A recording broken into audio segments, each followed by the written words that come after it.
Time now for my exclusive interview with political genius Donald Trump's former White House strategist Steve Bannon. And it's a momentous night, not only for American politics, but also the very fabric of the United States, right? This witch hunt against America's 45th president is extraordinary, unprecedented, and I think alarming. Trump has pledged to fight on in the face of what he calls the deep state attack, trying to terminate his second crack at the White House. But one man who knows him best is the political war general who helped carve Trump's incredible and against the odds 2016 election win. Steve Bannon, the American media executive who fronts Bannon's War Room podcast, joins me live now. So, Steve, we've heard that the Trump judge has just arrived in D.C., so this is all kicking off this hour.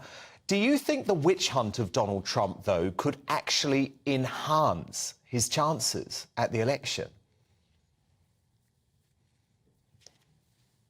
Dan, thank you so much for the kind words. I don't really deserve it, but thank you. Yes, I think, and right now, even as we speak, the magistrate judge is going through the process right now in the courtroom and going through the charges. I think you're seeing here the law of unintended consequences. We welcome this day.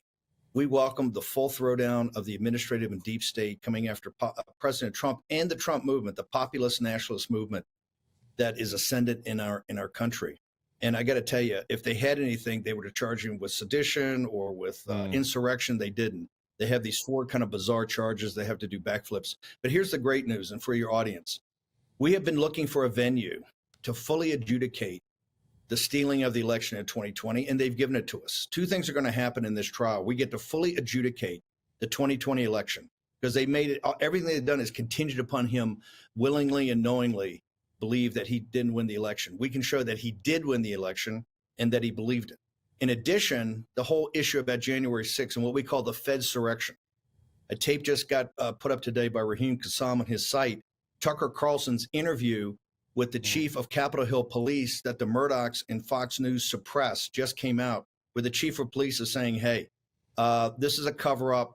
This was a quasi-government operation, and we intend to adjudicate that in this trial. So we welcome this. The MAGA movement welcomes this. We're going to fight this, and it also is going to help initiate the impeachment inquiry, which I think you'll see in the next 2 weeks. The formal impeachment inquiry on Joe Biden will commence. Donald Trump Jr. Has said that this charade has turned the US into a banana republic. Obviously, Steve, there'll be lots of folk in the media saying, well, you can't prove it. Trump can't prove it. So how is he going to fight this in the trial? We can prove it. That's the whole thing. Remember, we haven't had a venue. When they talk about, 96 cases, they never actually let us show the evidence. Here, we're going to show the evidence because it's central to their case. Two things are central to their case, and this is where Jack Smith, I think, screwed up the other day when he announced this. He made a big deal about the violence that went on in January 6th. That brings January 6th, the actual what happened on January 6th, and quite frankly, why Nancy Pelosi and these people turned down any type of security. That brings that into the case. We will fully adjudicate that. In addition, they made the predicate of this that Trump knew he lost and pressed on with this. Well, the exact opposite. He knew he won. We will be able to bring in Pennsylvania and Wisconsin and Michigan and Georgia, Arizona, and maybe throw in Nevada for good measure. But this is going to be, we're going to put before the American people and the world the facts of the 2020 and show the world the illegitimate regime of Joe Biden simultaneously when we're impeaching him for selling out our nation, for high treason, for selling out our nation for money to the Chinese Communist Party. Steve, we've just heard that Donald Trump has, at this moment, pleaded not guilty to all counts in court. Obviously, you were expecting that. Yes, sir. We not just not guilty. We're going to turn the tables. We're going to turn the guns around on these guys and make sure they understand that the American people are not going to tolerate. Literally, though. On one hand, somebody who tried metaphor, yes. Somebody who tried to see. This is the whole thing with it. If you try to just use terms of speech, I know they weaponize. Oh, I know, Steve. They weaponize. No, that's why I just wanted to clarify. I get it. But I tell you, for the audience in Great Britain, yes, throughout the world that watch your show, we don't care. We are coming for these guys. We're coming for the administrative state. We're not about to allow our constitutional republic that we fought such a glorious revolution against you guys to form. We're not going to allow Let's not go there tonight. globalist deep state. We're going to fight this all the way, and we're going to be vindicated. Obviously, Steve, lots of people in your own party or in the Republican Party who don't agree, including members or former members of the Trump administration. So I want to get you to respond to a couple of them. The former US National Security Advisor John Bolton has made headlines today for saying that the best thing Trump could now do for America is to pull out of the presidential race and prevent a constitutional crisis. Is there any chance of him doing that, Steve? There's zero. And in fact, we want to force this constitutional crisis. We have to lance the boil. The problem with Bolton, remember the witness for the prosecution, I think is going to be Mike Pence. I think it's quite evident that Mike Pence, the Murdochs, by the way, the big donors, the elite of the uniparty, of the controlled opposition of the Republican Party are absolutely 100% on the side of the prosecution here. We understand that. We're going to fight the populist nationalist movement. This is like Brexit to the power of 10. Yeah. The populist nationalist movement in our country is not going to back down, and we are not going to let a bunch of donors and the corrupt foreigners named the Murdochs sit there and try to steal our country from us. The biggest fight we have initially is against the Republican establishment. Interesting that you mention Mike Pence, because it's very clear that he is about to throw his old boss under the bus amid the scandal, despite the fact that he himself ramped up fears of a rigged election just a few years ago. Watch this, Stephen. I'll get you to respond off the back. Let's be clear on this point. It wasn't just that they asked for a pause.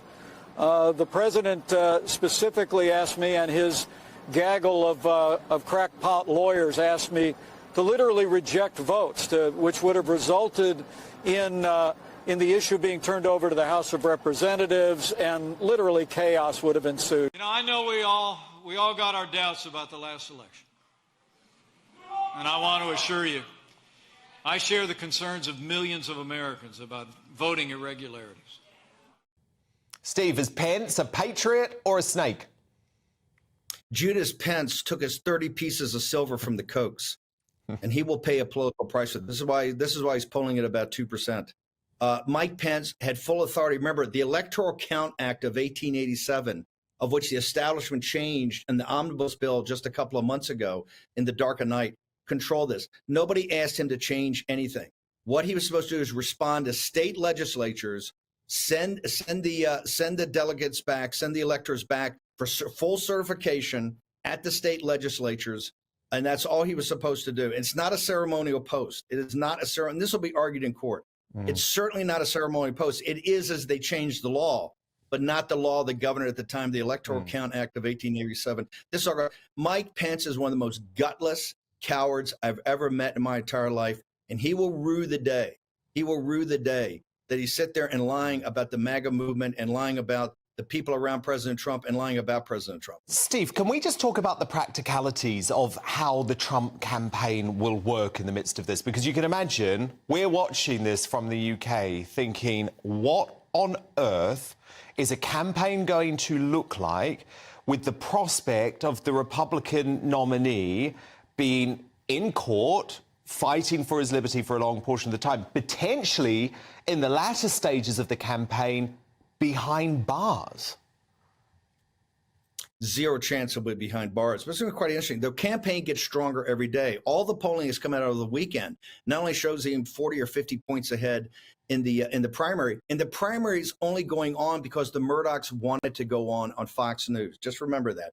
In the general election right now, he's polling ahead. In most polls, he's polling ahead of Biden. His strength, we're consolidating that strength every day. So he will continue to do rallies. He will continue to do town halls. He will continue to drive this as his lawyers and others, as we put together the case to show that the 2020 election was stolen and that this was not an insurrection, it was a Fedsurrection, and prove it in federal court. Okay, so what's and galvanize the nation.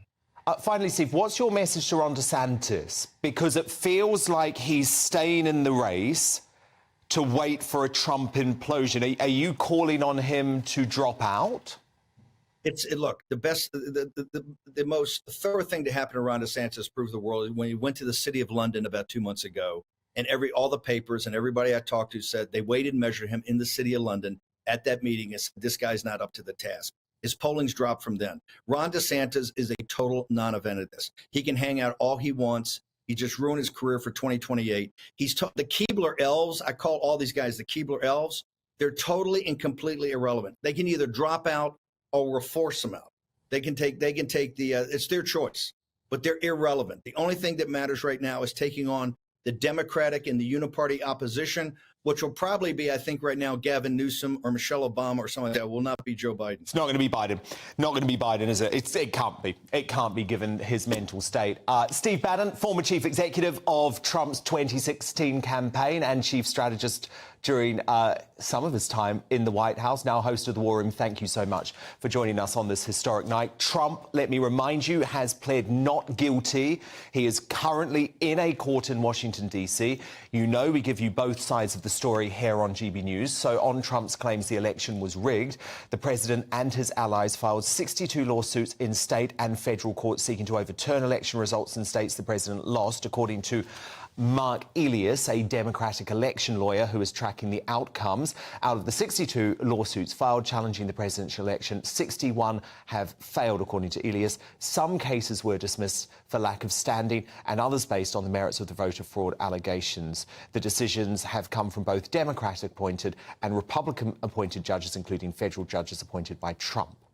There you go.